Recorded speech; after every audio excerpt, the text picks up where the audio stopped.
अस्सलाम वालेकुम। नॉवेल वो एक ऐसा शजर हो बाय फरहत इश्तियाक।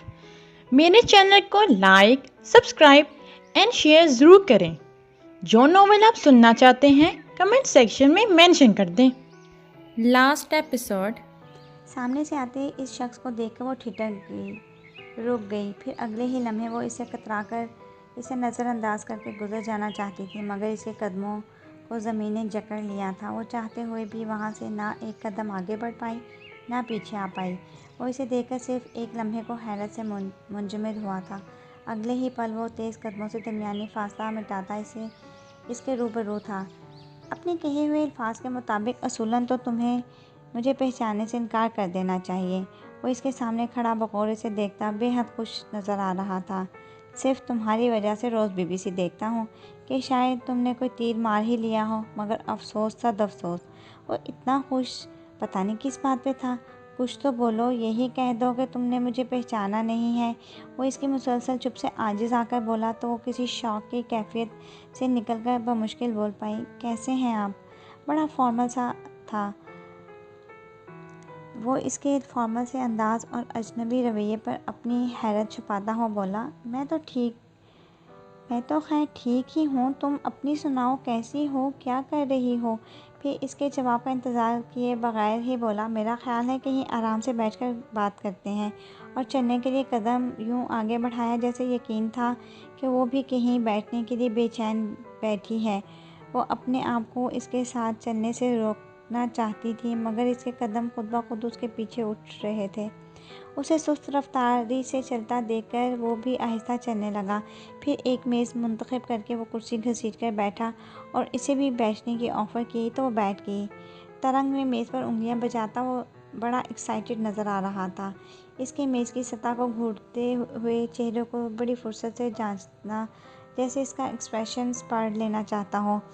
आज मुझे यकीन आ गया कि दुनिया इतनी वसी भी नहीं कि इसमें जो एक बार खो जाए वो दोबारा कभी ना मिल सके। तुम्हें यकीन था कि हम आइंदा कभी मिलेंगे? वो इससे अजीब लायानी बातें कर रहा था। अपने मिलने पर उसका इतना खुश होना इसके लिए बड़ा ही ताज्जुब खेज था। कुछ देर इसके जवाब का इंतज़ार करके वो खुद ही बोला, तुम्हें नहीं लगता हम हमेशा फ़िल्मी अंदाज में अचानक इत्तफ़ाक़न एक दूसरे से मिलते हैं?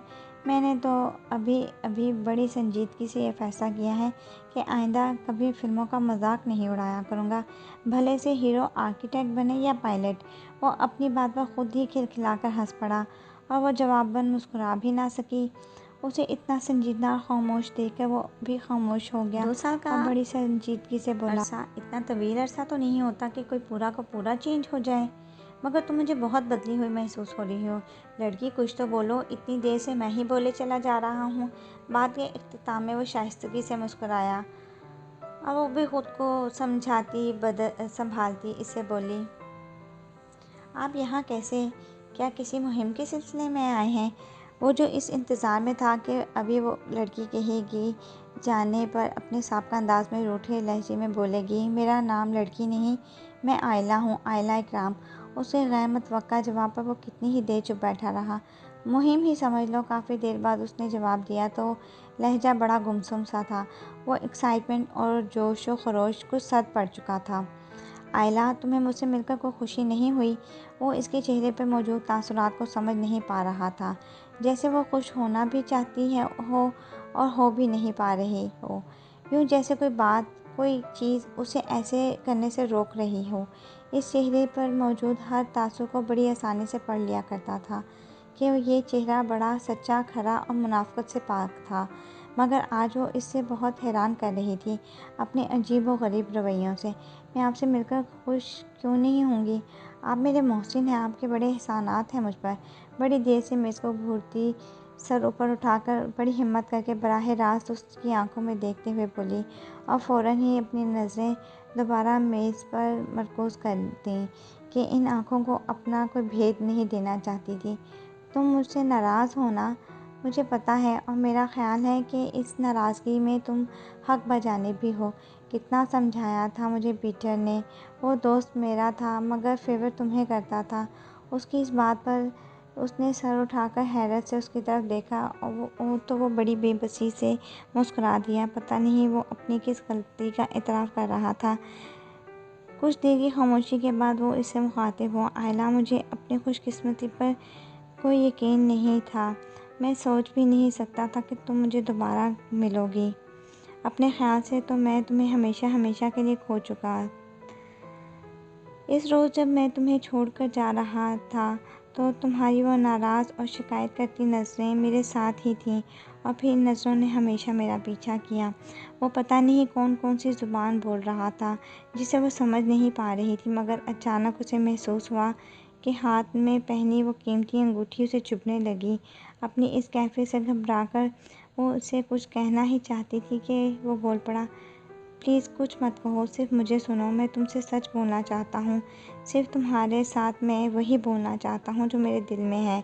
मुझे ये बात कबूल करने में कोई आर महसूस नहीं होता कि तुम वो पहली और आखिरी लड़की हो जिसने मेरे दिल का दरवाज़े पर लगा दाखिला मना है का बोर्ड नज़रअंदाज कर दी। बड़े आराम से अंदर आ गई, इस तरह कि मैं तुम्हें वहाँ से कभी निकाल ही नहीं सका। मैं जो लड़कियों से बहुत बदतमीज़ और बहुत रूड और इल मैनर्ड मशहूर था, एक कमज़ोर सी लड़की से हार गया। तुम्हें याद है ना, मैंने तुम्हें बताया था मुझे हारने से नफ़रत है, मगर मैं ये बात भूल गया और तुम कि मेरे लिए वाटरलू हर ही एक साबित के हुई लिए थी। एक मैं तुमसे हार गया। मुझे नहीं मालूम तुम मुझे पहली बार कब अच्छी लगी थी, शायद उस वक्त जब तुम बड़ी बेचैनी से मेरा इंतज़ार कर रही थी और मुझे देखकर बोली थी, शुक्र है आप वापस आ गए, मैं तो बहुत परेशान हो गई थी। या शायद उस वक्त जब मुझसे लड़ झगड़ कर खैमे से बाहर गई थी, या फिर उस वक्त जब पत्थर पर बैठी मुझे बद्दुआएं दे रही थी। मगर इतना तो मुझे उस वक्त भी पता था कि मैं तुमसे अपनी आदत के बरखिलाफ़ बहुत रियायत बरत रहा हूँ, मगर अपने आप से मैं ये बात कबूल करने के लिए हरगिज़ आमादा ना था। मेरा ख़्याल था कि ये सब कुछ वक्ती कैफियत है, शायद माहौल का असर है जो मैं तुम्हें इतनी दिलचस्पी ले रहा हूँ। इसके मुँह से ये बात सुनकर कुछ देर को वो सब कुछ भूल गई। अपनी उंगली में मौजूद अंगूठी भी उसे याद ही नहीं रही, बस सर झुकाए उसे सुनती रही। अपनी इस कैफियत को मैंने उस वक्त तक कोई अहमियत न दी जब तक वो वाक़या रूनुमा ना हुआ था। उस रोज़ अपना वो इश्तियाल और बेतहाशा गुस्सा मुझे खुद हैरान कर गया। बड़ी मुश्किलों से मैंने खुद पर ज़ब्त किया, वरना दिल तो मेरा चाह रहा था कि उनके टुकड़े टुकड़े कर देता। ठीक है, तुम्हारी हिफाजत की मैंने ज़िम्मेदारी कबूल की थी, मगर मेरा रवैया महज ज़िम्मेदारी भुगताने वाला नहीं था। अपनी इस कैफियत पर मैं खुद से भी नाराज़ हो गया था और जल्द अज जल्द तुम्हें तुम्हारी मंजिल पर पहुंचाकर इन कैफियत से छुटकारा पाना चाह रहा था। मेरा ख्याल था ये वक्ती उबाल है जो वक्त गुजरने पर खुद ख़त्म हो जाएगा, मगर तुमसे दूर जाकर मैंने जाना कि वो कमज़ोर बुज़दिल डरपोक लड़की जो मेरे हाथ से थप्पड़ खाकर मेरे ही गले लगकर आंसू बहा रही है, उसे मैं कभी फरामोश नहीं कर सकता। उससे लड़ता झगड़ता जब मैं हार मान गया और तुम्हारी तलाश में वापस नैरोबी आया तो पता चला कि मैंने तुम्हें वाक़ईतन खो दिया है। अपनी कोता अंदेशी के सबब मैं जो उन हरकतों को चीप कहा करता था, इस अरसे में कहाँ कहाँ तुम्हें ढूंढा। तुमने कितनी मर्तबा मुझे अपने बारे में बताने की कोशिश की और मैंने सुनना तक गवारा नहीं किया। मुझे तो ये भी नहीं मालूम था कि तुम पाकिस्तान में कहाँ रहती हो। उस दरख्त को मैंने घंटों बैठकर तका है जिस पर तुम्हारा मेरा नाम लिखा हुआ था। आयला, क्या वो दिन ज़िंदगी में दोबारा आ सकते हैं? तुम मेरे लिए कॉफ़ी बना सकती हो? हम एक साथ झील किनारे बैठें। वो वक्त कितना खूबसूरत था। वो जैसे कहीं खो गया था। वो अचानक किसी ख्वाब से जाग गई थी, एकदम कुर्सी छोड़कर खड़ी हुई जैसे यहाँ से भागना चाह रही हो। प्लीज़ बैठो, प्लीज़ बैठ जाओ आयला, मेरी सारी बातें सुन लो। मैं तुम्हें किसी बात के लिए मजबूर नहीं कर रहा, मगर कम से कम तुम मेरी बात सुन तो सकती हो। और मैंने आज तक अपना आप किसी के सामने नहीं खोला। आज तुमसे कह रहा हूँ, प्लीज़ मेरी बात सुन लो। वो बड़ी आजिज़ी से बोल रहा था और दो मुतज़ाद कैफियतों का शिकार दोबारा बैठ गई।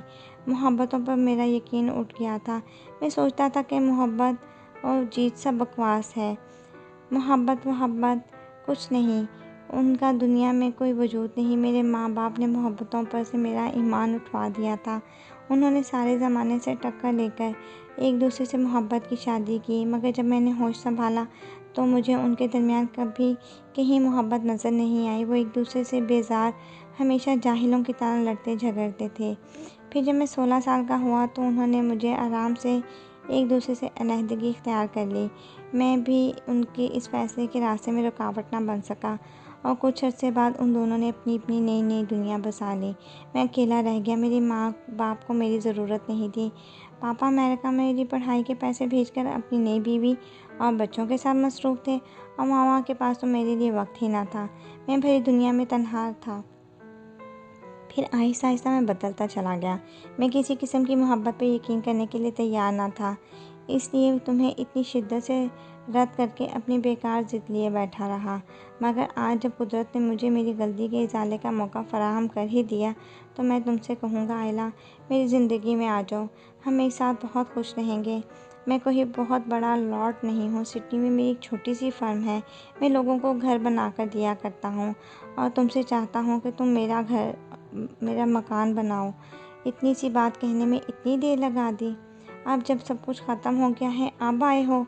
वो इसकी बात के जवाब में सोच रही थी और वो चुप इसकी आंखों से गिरते आंसू देख रहा था। फिर वो इसे दो टोक अंदाज में सब कुछ बताने का सोचकर आंखें खुश करती इसे कुछ कहने ही वाली थी कि तैमूर उसकी तरफ आता नजर दिखाई दिया। इसे नहीं पता था कहाँ वो गलती पर है, किस जगह उससे भूल हुई, मगर इस वक्त वो खुद को मुजरिम महसूस कर रही थी, इन दोनों की मुजरिम। और वह बड़ी गैर यकीनी कैफियत में इस शख्स को देख रहा था जो बड़े इस्तेहकाक से इसकी साथ के बराबर वाली कुर्सी पर बैठा इसे बोल रहा था, तुम्हारी फ़िक्र में मुझसे तो वहाँ तकरीरें भी ढंग से नहीं सुनी गई। वो इसकी तरफ बड़े ही प्यार से देखता हुआ बोल रहा था। अचानक इसकी नज़र सामने बैठे बंदे पे पड़ी जिससे वो आयला की फ़िक्र में देख ही नहीं पाया था। हेलो। वो ये सोचकर कि आयला का कोई दोस्त होगा या कोई क्लास फेलो खुश दिली से मुसाफा करने लगा तो उसने भी जवाबन मुसाफा के लिए हाथ बढ़ाकर हेलो कह दिया। उस वक़्त लैला और दानिश भी आ गए। लैला कुर्सी पे बैठते ही शुरू हो गई, तुम्हारी वजह से हम लोग भी अच्छी तरह से कुछ सुन नहीं सके। मोहतरमा बोर हो रही होंगी। जबकि दानिश खामोशी से सामने बैठे इस अजनबी को देख रहा था। इसकी निगाहों के ताक़ुब में लैला ने भी इसकी तरफ देखा तो क़यामत की घड़ी आखिर आ ही गई। वो ख़ुद को हौसला देती बड़ी दिक्कत से मुस्कुराई और बोली, ये हारून है और हारून ये मेरी कज़न है लैला, ये इनके शौहर हैं दानिश और ये मेरे फियांसी तैमूर। लैला ने बड़ी बेसाख्तगी में पहले इस शख्स को देखा जिसका रोशन चेहरा यकदम बुझ गया था और फिर इसके सामने बैठी इस लड़की को देखा जिसकी प्यारी दोस्त थी। कौन कहता है कि ये लड़की बुज़दिल है? आओ देखो, इससे ज़्यादा तो बहादुर कोई हो ही नहीं सकता। क्या कोई इस वक्त इसका चेहरा देखकर बता सकता है कि बज़ाहिर बड़े पुरएतमाद अंदाज से मुस्कुराती इस लड़की का दिल इस वक्त धाड़े मार मार के रो रहा है? इसकी जगह अगर मैं होती तो शायद मैं भी इस लम्हे हार जाती। मैं जो सबकी नज़रों में बहुत बोल्ड, बहुत एक्स्ट्रा ऑर्डिनरी हूँ, मैं भी हार जाती। आयला मेरी जान, ज़िंदगी के इस दौराहे पे खड़ी तुम इस वक्त पुलिस से रात का सफ़र तय कर रही हो, मैं जानती हूँ। लैला ने अपनी बेख्तियार छलकने वाली आंखों को रगड़ा कर तैमूर की तवज्जो अपनी ताने मबसूल की, जो बड़ी खुश मिजाजी के साथ हारून से मुखातिब था। और हारून साहब, आपकी क्या मसरूफियात हैं? अगर वो कमज़ोर लड़की बहादुरी का मुजाहरा कर सकती थी तो फिर उसे तो अपने मजबूत असाब और बहादुर होने का दावा था। इसे बड़ी खंदा पेशानी से मुस्कुराते हुए बोला, मसरूफियात क्या, बस लोगों को उनके ख्वाबों की ताबीर बख्शते हैं। सिडनी में एक छोटी सी फर्म चला रहा हूँ, आर्टिस्ट हूँ। जैसा घर लोगों के ख्वाबों में होता है मैं उसे ऑन पेपर ले आता हूँ। इसके जवाब में दानिश और तैमूर दोनों हंस पड़े। यानी सीधे साधे अल्फाजों में कहना कि आप आर्किटेक्ट हैं? दानिश ने मुस्कुराकर कहा तो उसने सर हिलाया। आप आयला के फ्रेंड हैं तो हमारे भी दोस्त हुए। बस ये बात अभी भी तय हुई है कि हम लोग शादी के बाद आपके पास सिडनी आएंगे। सिडनी का साहिल मुझे यूं भी बहुत पसंद है। फिर वहीं हम अपना एक घर बनवाएंगे जिसका नक्शा आप ही बनाएंगे। कहिए, आपको मंजूर है? तैमूर बड़ी बेतकल्लुफ़ी से बोला तो उसने हंसते हुए कहा, बिल्कुल मंजूर है जनाब, और आपके साथ तो मैं कुछ कंसेशन भी ज़रूर करूँगा, वरना पैसों के मामले में मेरे मामलात ताल्लुकात का लिहाज नहीं रखते। वो भी बेतकल्लुफ़ी से मुस्कुराया। लैला इस शख्स के सब्र व ज़ब्त पर ताज्जुब से इसे देख रही थी, जबकि आयला बड़े आराम से मुस्कुराकर इन दोनों की बातें सुन रही थी। कुछ देर और उन लोगों के साथ बातें करके वो बड़ी गर्मजोशी से खुदाफिज कहता खड़ा हो गया। एक आखिरी निगाह इस चेहरे पर डाली जो शायद इसका था ही नहीं, और वहाँ से चला गया। उसने उसे जाते देखने की जहमत गवारा किए बगैर अपनी पूरी तवज्जो तैमूर से बातों पर लगा दी थी। लैला को अचानक ही कोई काम याद आया तो वो इन लोगों से एक्सक्यूज़ करती वहाँ से चली गई। 15-20 मिनट बाद जब वापस आई तो वो तीनों किसी बात पर कहकहा लगाकर हंस रहे थे। रात तैमूर को एयरपोर्ट छोड़कर आने के बाद लैला इसके साथ ही आ गई और इसके कमरे में आकर वो इससे जो कुछ कह रही थी इसके लिए नाकाबिले फ़हम था। लैला, तुम किस किस्म की बातें कर रही हो? वो आखिरकार तंग आकर बोल पड़ी। आयला, वो तुम्हें बहुत चाहता है। मैंने उसकी आंखों में तुम्हारे लिए सच्ची और बेलौस मोहब्बत देखी है। इसे मायूस मत लौटाना, इसे रोक लो। लैला की इस बात पर वो आपे से बाहर हो गई। वो मुझे बहुत चाहता है, इसीलिए मैं उसे रोक लूँ और कल कोई और मेरी मोहब्बत का दावेदार पैदा हो जाए तो उसे छोड़कर उसके साथ हो लूँ। लैला बेगम, ये खुदसरी और खुदगर्जी के जो सबक आप मुझे पढ़ाने की कोशिश कर रही हैं, मैं इन्हें पढ़ना नहीं चाहती। लैला ने बड़ी आजिज़ी से उसका हाथ थामा। यूँ खुद को अज़ियत दे रही हूँ। तैमूर बहुत रोशन ख़याल और खुले दिल का आदमी है। मैं इसे सब कुछ बता दूँगी, वो अंडरस्टैंड कर सकता है। तुम्हारे ऊपर कोई आँच नहीं आएगी। मैं सब कुछ हैंडल कर लूँगी। देखो आयला, ये ज़िंदगी सिर्फ एक बार मिलती है, बार बार नहीं मिलती। जो हम इसे ज़ाया कर दें, वो इतनी दूर से तुम्हारी तलाश में आया है। इस वक्त मैं इसके ही पीछे गई थी। वो कितना थका हुआ निढाल लग रहा था। मैंने उसका एड्रेस और फ़ोन नंबर ले लिया है। तुम देखना, सब कुछ ठीक हो जाएगा। लैला की इस बात पर उसने बड़ी नफ़रत से इसके हाथ झटक दिए। तुम अगर मेरी दोस्त ना होती तो अभी इस बात के लिए मैं तुम्हारे मुंह पे थप्पड़ मार देती, लेकिन तुम्हारा लिहाज कर रही हूँ। आज के बाद इस तरह की बेहुदा बातें मुझसे मत करना। और तुम्हारी इत्तला के लिए अर्ज़ कर दूँ कि अगर बात मोहब्बत की है तो वो तो तैमूर भी मुझसे बहुत करता है, शायद इस शख्स से भी ज़्यादा। तुम्हारे समझाने पे ही मैं इस रास्ते पे आई थी। अब पलटने का सवाल पैदा नहीं होता। लैला बेगम, ये यूरोप या अमेरिका नहीं जहाँ शादियाँ मंगनियाँ एक मजाक होती हैं। आज एक से कल दूसरे से। तुम अगर मेरी दोस्त ना होती तो अभी इस बात पे मैं तुम्हारे मुंह पे थप्पड़ मार देती, लेकिन तुम्हारा लिहाज कर रही हूँ। आज के बाद ये बेहुदा बात मुझसे मत करना। और तुम्हारी इत्तला के लिए अर्ज़ कर दूँ कि अगर बात मोहब्बत की है तो वो तैमूर भी मुझसे करता है, शायद उस शख्स से भी ज़्यादा। तुम्हारे समझाने पर ही मैं उस रास्ते पे आई हूँ और अब पलटने का सवाल ही पैदा नहीं होता। लैला बेगम, ये यूरोप या अमेरिका नहीं जहाँ शादियाँ मंगनियाँ एक मजाक हैं। आज एक से कल दूसरे से पाकिस्तान है और मैं एक मशरक़ी लड़की हूँ जो अपनी कमिटमेंट मरते दम तक निभाएगी, जिसके साथ पैमां बांधा है। ज़िंदगी के आखिरी लम्हे तक इसकी वफ़ादार रहूँगी। वो एक कड़ी निगाह उसके चेहरे पर डालकर कमरे से बाहर निकल गई। अपने सर को सीट की पुष्ट से टकाए उसे नम होती आंखों से मैं सोचा, तो आखिर मैंने तुम्हें खो दिया हमेशा के लिए। शायद मुझ जैसे लोगों का यही अंजाम होता है जो दुरुस्त वक्त पर दुरुस्त बात ना कर पाएँ। इनके साथ ज़िंदगी को यही सलूक करना चाहिए। क्यों मैंने अपनी ज़िंदगी के सबसे अहम मामले में गफलत से काम लिया। मेरा ख्याल था कि दरे दिल पर दस्तक देती वो लड़की मेरा इंतज़ार में खड़ी तमाम उम्र बिता देगी, और जब कभी मैं ये दर वाव करूँगा वो खड़ी मेरी राह तक रही होगी। ये दरबदरी, ये बेसुकूनी तो मेरी अपनी ख़रीदी है। मगर आज सोचूं तो दिल में ख्याल आता है कि मैं ऐसा था क्यों मेरा मोहब्बतों पर यकीन नहीं था। मामा और पापा, आप लोगों ने तो मेरी दुनिया तो अपनी अपनी दुनिया में मगन हो गए। ये सोचते भी नहीं होंगे कि आपके रवैयों से नाला होकर मैं रिश्तों से मोहब्बतों से ऐसा बेजार हुआ कि अपनी ज़िंदगी की सबसे बड़ी बाजी हार गया। जब आप लोग ने अपनी 17 साल रफ़ाकत का ख़ात्मा बड़े सुकून से किया तो आप लोगों ने एक लम्हे के लिए रुक के मेरे बारे में ना सोचा कि मैं जो आपका इकलौता बेटा हूँ, महज 16 साल का कम उम्र लड़का, आप दोनों ने बड़े आराम से अपने लिए नेक साथी चुन लिए और अपनी ज़िंदगी में अपने बच्चों में मगन होकर मुझे भूल गए। और जो अपना घर बिखरने जाने पे टूट गया, जो अपने माँ बाप के साए में एक खूबसूरत से घर में रहना चाहता था, जिसे अपने घर से बहुत मोहब्बत थी, लेकिन मेरे साथ हुआ क्या, मैं तन्हा रह गया। सारी मोहब्बतें दम तोड़ गईं। हॉस्टलों में रहकर आप दोनों की तरफ से पैसे और तोहफे वसूल करते करते आखिरकार मैं हर रिश्ते से बेजार हो गया। मेरा ईमान उठ गया हर रिश्ते पर से, तमाम मोहब्बतों से, यहाँ तक कि एक ऐसा वक्त आया जब आप दोनों को मेरी ज़रूरत पेश आई, मगर मैं उस वक्त तक तमाम ज़रूरतों और मोहब्बतों से बेनियाज हो चुका था। घर का तस्वर मुझे पागल कर देता था। मैं लोगों को घर बनाकर दिया करता था, तमाम उम्र अपने मकान को घर ना बना सका। मैं यही सोचता कि अगर कभी ज़िंदगी में शादी करनी पड़ी तो वो महज ज़रूरत का रिश्ता होगा, वहाँ मोहब्बत का कोई गुज़र ना होगा। इसलिए इस अच्छी सी लड़की को बड़ी शिद्दतों से रद्द करता रहा। क्या पता था कि ऐसा करके मैं अपने ही लिए दुखों का एक गहरा कुआं खोद रहा हूँ। और वो एक शख्स, तैमूर, खुशबख्ती का ताज जिसके सर पर सजा है। खुदा करे कि तुम्हें इतना सुख दे, इतनी खुशियाँ दे कि तुम्हारे दिल में कभी भूले से भी मेरी याद ना आए। तुम भूल जाओ कि इस दुनिया में कभी कहीं कोई हारून वक़ार अहमद भी रहता है, जो तुम्हें टूट कर चाहता है, शायद अपनी ज़िंदगी से भी ज़्यादा। तैमूर और वो ज्वेलरी की डिज़ाइंस पसंद करके डिनर करने लगे।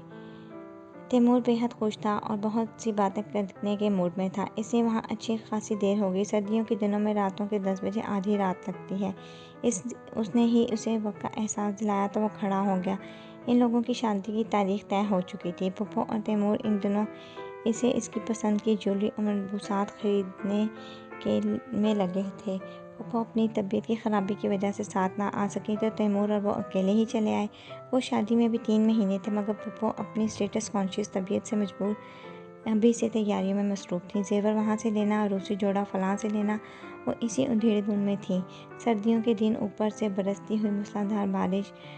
रोड्स पर अच्छा खासा सन्नाटा था। गाड़ी में हल्का सा म्यूज़िक लगाए थे। मोर से मुस्तकबिल का खुश आइंदा ख्वाब दिखा रहा था। उसे अपनी वफ़ाओं का, अपनी मोहब्बतों का यकीन दिला रहा था। वह मुस्कुराती इसकी बेताबियाँ देख रही थी। अचानक ही गाड़ी का दरवाज़ा किस ज़ोरदार झटके के साथ रुकी तो उसका सर डैशबोर्ड पर टकराते टकराते बचा। सामने का मंजर देखकर उसके औसान ख़ता हो गए। वो 3 मुसल्लह नकाबपोश थे, जिन्होंने रोड पर शायद कोई रुकावट रखकर इन्हें गाड़ी रोकने पर मजबूर कर दिया था। हाथों में चीटी थामे वो बड़े शफ़ाक लहजे में इनसे गाड़ी से उतरने का मुतालबा कर रहे थे। कोई जाए फरार ना पाकर वो दोनों गाड़ी से उतर आए। तैमूर के हाथ से इसकी ब्लैक मर्सिडीज़ कार की चाबियाँ उनमें से एक ने छीन ली और अपने साथियों से बोला, चलो जल्दी से बैठो। इसका लहजा बड़ा सर्द सा था। इसकी बात के जवाब में उनमें से एक ने आगे बढ़कर इसकी तरफ आया, जो तैमूर के साथ लगी खड़ी थर थर काँप रही थी। कुछ देर खड़ी इसको बड़ी जांचती नज़रों से देखकर अपने साथी से बोला, यार, खाली खुली गाड़ी ले जाने में कुछ मज़ा नहीं रहा। एक तो ये आसामी कुछ तगड़ी लग रही है, फिर ये चीज़ भी इतनी बुरी नहीं। क्या ख्याल है ज़रा तावान का ही कोई चक्कर चला लें? वो इसका चेहरा अपने हाथों में थाम कर बोला, फिर इसका चेहरा छोड़कर इसकी पसली पे चींटी रख के बोला, चलो गाड़ी में बैठो। उसने मदद के लिए तैमूर की तरफ देखा, जो लाशऊरी तौर पर इससे दूर हट गया। वो ऊंचा पूरा मर्द पसीनों में नहाया खौफ से कांप रहा था। आयला के दिल में जैसे कोई बिजली गिर पड़ी। उसने बड़ी हिम्मत करके तैमूर की तरफ भागकर जाना चाहा तो उस आदमी ने इसके मुंह पर थप्पड़ मारकर उसे ज़ोरदार धक्का देकर गाड़ी में धकेलना चाहा। वो पूरी कुव्वत से चिल्लाई, तैमूर, हेल्प मी। वो आदमी इसे गाड़ी में धक्का देकर बैठा रहा था और वो मचल मचल कर खुद को छुड़ा रही थी और तैमूर दूर खड़ा ये सब कुछ होता देख रहा था। फिर उसने देखा इनमें से एक ने ज़ोरदार हाथ तैमूर को टकाया तो वो लड़खड़ा कर गिर गया। आखिर खैरियत चाहते हो तो फ़ौरन यहाँ से 9-2-11 हो जाओ, और अगर मरने का ज़्यादा ही शौक़ है तो। उस आदमी ने अपनी अधूरी बात छोड़कर तैमूर को दोबारा एक पंच मारा तो वह बमुश्किल खड़ा हुआ और दोबारा गिर पड़ा। वो शख्स बदस्तूर तैमूर को गन पॉइंट पर लिए खड़ा था। फिर आयला ने कुछ बाकायमी होशो हवास देखा। वो इसके लिए नाकाबिले यकीन था। उसकी इज्जत का रखवाला इसे छोड़कर इसकी तरफ देखे बगैर अंधाधुंध वहाँ से भागता चला जा रहा था। और वो जो कुछ देर पहले खौफ से कांप रही थी, मगर ये भी पता था कि मेरा मुहाफ़िज़ मेरे साथ है, जो मुझ पर कोई आँच नहीं आने देगा। इसे जाता देखकर सिर्फ एक लम्हे को हैरान रहेगी। अगले ही पल पता नहीं इसमें इतनी ताकत कहाँ से आई कि पूरी कुव्वत से उस आदमी को धक्का देकर इसकी गिरफ्त से आज़ाद हुई। और शायद इसके नाजुक सरापे से इस तरह की बहादुरी की तवक्को नहीं कर रहा था, या ये ख्याल होगा कि जिसका मर्द इतना कमज़ोर हो वो औरत क्या ताकतवर होगी। अपनी इस गफलत से वो मार खा गया और पूरी ताकत तमाम तर हिम्मत यकजा करके वहाँ से भागने लगी। वो शायद इसे मारना नहीं चाहते थे। आखिर उन्हें इसकी जान के एवज करोड़ 2 करोड़ वसूल करने थे, इसलिए इस पर फायर करने के बजाय गाड़ी में बैठ के इसका पीछा करने लगे। अपने पीछे गाड़ी की हेडलाइट्स नज़र आई तो वो एक तंग गली में मुड़ गई। कुदरत उस पर शायद मेहरबान थी, जो उस वक्त तमाम इलाका बिजली चले जाने की वजह से अंधेरे में डूब गया और वो इस गली में मुड़ता नहीं देख पाई, या खुदा ने इस लम्हे इनकी आंखों को अंधा कर दिया। वो गाड़ी के आगे बढ़ाकर ले गए। इस तंग सी अंधेरी गली में एक घने से पेड़ के तने से टेक लगाए वो बारिश में भीग रही थी। पता नहीं इसे इस तरह दरख्त के पीछे छुपकर कितनी देर गुजरी, मगर वो एहतियातन वहाँ से निकल नहीं रही थी कि क्या पता बाहर वो घात लगाए बैठे हों। वो लुटेरे हो सकता है अभी भी यहीं कहीं हों, मगर वो शायद इसकी तलाश में इसकी तरफ आए ही नहीं थे, या उन्होंने इसकी जान बख्शी का सोचकर खाली गाड़ी पर ही इक्तफा करना मंजूर कर लिया था कि इसे दोबारा अपने आसपास किसी गाड़ी के रुकने की आवाज़ ना आई। बहुत देर बाद जब इसके दिल को इत्मीनान हुआ कि वो लोग जा चुके हैं, तो ये दौड़ते दौड़ते इस गली से बाहर निकली और पूरा इलाका लोड शेडिंग के ज़ेरे असर हनूस अंधेरे में डूबा था। वो तवील और अंधेरी सड़क इस वक्त बिल्कुल वीरान थी। अचानक बिजली ज़ोर से चमकी तो डर के मारे उसके मुँह से घुटी घुटी सी चीखें निकल गईं। फिर उसने देखा इस अंधेरे में एक शख्स आगे बढ़कर इसकी तरफ आया और बड़े प्यार से इसे अपनी बाहों में समेटकर इसका आंचल इसके सर पर डालता बोला, बड़ी मुश्किलों से मैंने खुद पर जब्त किया था, वरना दिल तो मेरा चाह रहा था कि इनके टुकड़े टुकड़े कर दूं। और वो इस सुनसान सड़कों के बीचों बीच खड़ी फूट फूट के रो पड़ी। रात के 12 बज रहे थे। भाभी इसके इंतज़ार में जाग रही थी। अब तो कुछ परेशान भी हो गई थी कि ये अभी तक वापस क्यों नहीं आई। इस वक्त गेट पर बजने वाली बैल ने इन्हें इत्मीनान दिलाया। आयला और तैमूर को सख्त सुनाने के लिए के ख्याल से वो जल्दी से गेट खोलकर बाहर देखा तो अकेली बारिश में भीग रही थी, खामोश खड़ी थी। क्या हुआ, तुम अकेली आई हो? तैमूर कहाँ है? वो उसके लुटे लुटे से अंदाज पर सब खौफजदा होती पूछ रही थी और वो इनकी बात का कोई जवाब दिए बगैर अंदर दाखिल हुई। आयला, क्या हुआ? तुम मुझे बताती क्यों नहीं हो? तैमूर कहाँ है? तुम लोग कहाँ रह गए थे? मेरा तो परेशानी से बुरा हाल था। वो तो शुक्र हो कि अम्मी अब्बू की आँख नहीं खुली, वरना तुम्हारे अब तक वापस आने पर वो लोग मुझसे भी ज़्यादा परेशान हो जाते। वो इसे झंझोड़ कर पूछने लगी, मगर वो किसी बुत की तरह खामोश थी। भाभी पता नहीं क्या क्या पूछ रही थी, इसे कोई आवाज़ नहीं आ रही थी। फिर उसने उन्हें चीखते सुना, आयला तुम्हारे साथ क्या हुआ है? खुदा के लिए बता दो, वरना मेरा नर्वस ब्रेकडाउन हो जाएगा। इनकी चीख पर वो अपने हवासों में वापस आई और बड़े सुकून से अपने हाथ से वो कीमती हीरे की अंगूठी उतार कर भाभी को पकड़ाते हुए बोली, भाभी इसे पुप्पो को वापस कर दें। फिर इनके मज़ीद कुछ पूछने से पहले अपने कमरे में घुस गई।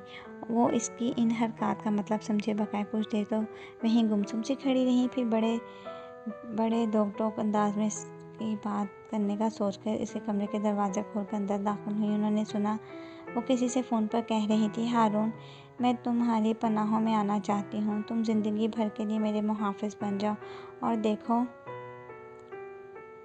इस बार आने में देर मत करना, मैं तुम्हारा इंतज़ार कर रही हूँ। वो फ़ोन रखकर मुड़ी तब भाभी निगाहों में सख्त बेतबारी और नाराज़गी लिए खड़ी थी और सुकून से उठकर उनकी तरफ बढ़ी, उन्हें तमाम बात बताने के लिए कि उसे अपने इस फैसले पर कोई पछतावा न था, ना शर्मिंदगी। ये फ़ैसला किसी मोहब्बत भरे दिल का ना था जो बसाल की आरज़ू में तड़पता मचलता आखिरकार दुनिया के रस्म व रवाज से टकरा गया हो।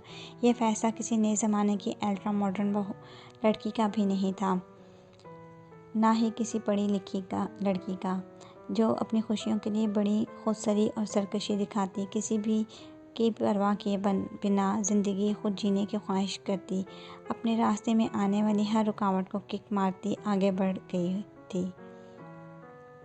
ये फैसला उस लड़की का था जो मशरिक़ की बेटी थी, मोहब्बत जिसका मसला न था, दौलत, ऊंचे ऊंचे महलात और कीमती गाड़ियाँ भी जिसके लिए अहम नहीं थीं। इसके लिए अहम मसला अपनी इज़्ज़त और नामूस का था, और अपनी इज़्ज़त और नामूस का तहफ़्फ़ुज़ और ये तहफ़्फ़ुज़ फ़राहम करने के लिए उसे एक मुहाफ़िज़ दरकार था जो इसका साहिबान होता, जो ख़ुद मौसमों की तमाम सख्तियाँ झेलता, अपनी ज़ात पर, मगर इस पर कोई आँच ना आने देता, जो कड़ी धूप में इस पर शजरे सायादार बनकर रहे, जिसके होते हुए सुकून से आंखें मूंद कर सो सके, जो इसकी तरफ किसी को मैली आँख से देखने की इजाज़त ना दे, जो इसकी तरफ उठने वाले हर हाथ को तोड़ कर रख दे, और ऐसे शख्स के साथ उसे अगर किसी जंगल में रहना भी पड़े तो वो रह लेगी। वो किसी सहरा में रखेगा तो खुशी खुशी रह लेगी, और वो अगर किसी झोंपड़ी में रखेगा तो झोंपड़ी पर भी फ़ख्र करेगी, अपनी तमाम उम्र वहाँ बिता देगी, मगर किसी ऐसे इन बेगैरत आदमी का साथ इस मशरक़ी लड़की को कबूल ना होगा। सो वो अपने फ़ैसले पे बहुत मुतमईन थी। वो इसका मुहाफ़िज़, इसका रखवाला और इसका साहिबा बस आने ही वाला है। यहाँ पे हमारा नॉवल ख़त्म होता है। Thank you for listening. Please channel को सब्सक्राइब करें और अपने फ्रेंड्स के साथ वीडियो को शेयर करें।